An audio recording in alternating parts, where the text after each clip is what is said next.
He's got a voice like solid gold and a twinkle in his eye. And keeping that eye firmly placed on our parliamentarian buddies is Tony Amos. We welcome Tony and the weekly political roundup. Tony Amos. Gerard Smith, how are you? Very good. Good to see you. Second to last show of the year. What happened to 2009? It went whooshka, didn't it? Just about gone. 2009. And I tell you what, there's not too many of us that are sad to see 2009 going down the Google. We all look forward to 2010, don't we, eh? Bit of a disaster, wasn't it, Tony? An ordinary year, you might say, for most, not for all, and not in every respect, but a pretty ordinary year, as I say, one we're pleased to have in our wake rather than in the horizon ahead of us, you know? Exactly. Now, Tony, I always say the magic word.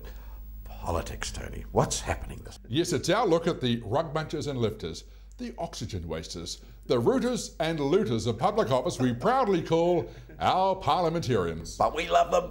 Well, we do, don't we? Well, they work for us. We pay them to entertain us, and sometimes they do.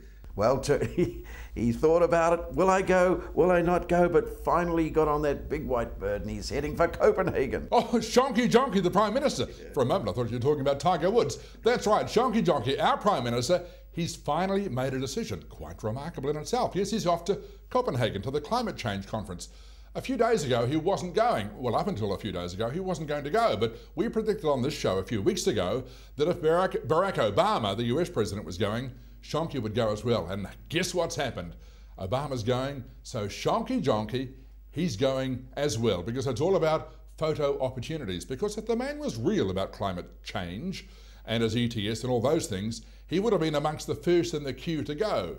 But he wasn't, was he? No, the true colours are coming through. But he's left the tax regime in very capable hands. Don Brash is back. Yes, Don Brash was never a popular public figure, was he? A capable man in some areas, I understand, like striped pyjamas and reheating frozen peas for his dinner and those things, all those sad stories we know about Don. Now he's been charged with leading a team to examine how New Zealand can catch up financially to Australia. The issue here that they are trying to address, that no one uses the words for, is our low wage economy. Because by comparison, New Zealand has a low wage economy. We know that. We know the average Australian take-home pay is more than the average New Zealand gross pay. And yet our expenses are the same. We pay the same for our food and our travel and our phones and our heating and all those things. We pay a bit more for petrol even than the Australians do. So we have a low wage economy. Now the multinationals that operate in both countries, they pay the Australian workers at that level and the New Zealand workers at that level. They need to adjust upwards, don't they? It's interesting to note that their senior executives and their CEOs, they're paid the same in both markets, but the people who do the work in New Zealand, they get paid less. So the first thing the government needs to do is not address the tax issue. It actually needs to encourage and incentivise and almost force, but not quite, the wages up to a decent living standard like the Australians have. The Smoke and Mirrors Act about Don Brash and his gang working at changing the tax regime is actually nonsense. Well, obviously, Hone is sort of out of the limelight now. I mean... Hone Harawira, we know the story, we know what he did or didn't do, more to the point, we know about the email, we know his true colours, if you'll pardon a loose pun, and we know now that it's accepted by his Māori party. That's right, they welcomed him back into the fold. They have given him a bit of a slap over the knuckles with a wet something and said, Hone, you've got to apologise, and he hasn't really.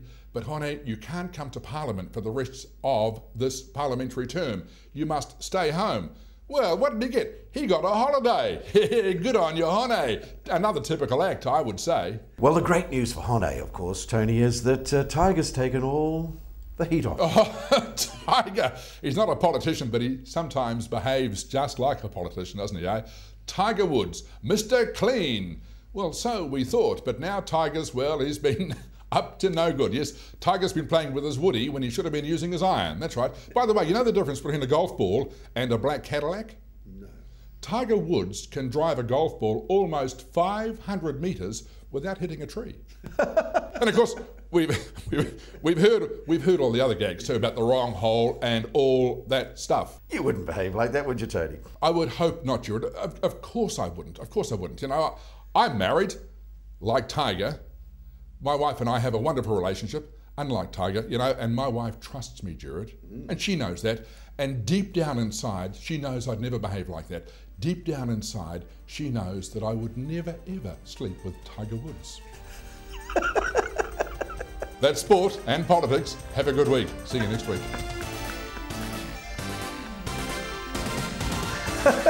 He's out there in the rain. He's out.